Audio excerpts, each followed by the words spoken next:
বছর শেষে টাইগারদের এক্সট্রা সম্মানী না, এটা টাকাই নয়, র্যাঙ্কিংয়ে মেহেদী, তাসকিন কিংবা রিশাদ টি-20তে বল হাতে দারুণ পারফর্ম করে বছর শেষে সুন্দর এক প্রাপ্তি নিয়ে আইসিসি বোলারদের র্যাঙ্কিংয়ে ওদের উন্নতি হয়েছে।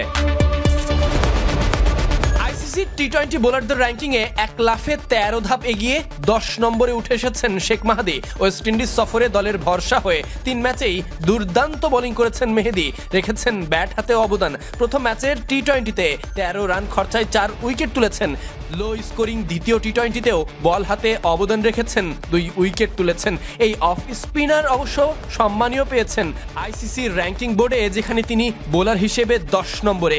মেহেদীর পরের অবস্থানে আছেন বাংলাদেশের এক পেসার, তিনি তাসকিন আহমেদ। 3 ম্যাচে 7 উইকেট শিকার করা এই পেসার 7 ধাপ এগিয়ে 11তম অবস্থানে। আইসিসির প্রকাশিত র্যাঙ্কিংয়ে অবশ্য বড় লাফ দিয়েছেন রিশাদ হোসেন। 3 ম্যাচে 6 উইকেট শিকার করেছেন, 21 ধাপ এগিয়ে তিনি 17তম অবস্থানে।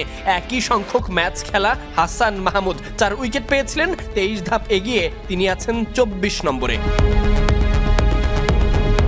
বছর শেষে ব্যাটিং র্যাঙ্কিংয়ে অবশ্য গোলমেলে অবস্থা। ওয়েস্ট ইন্ডিজ সফরের টি-20তে ভালো করে এক ধাক্কায় 85 ধাপ উপরে জাকির।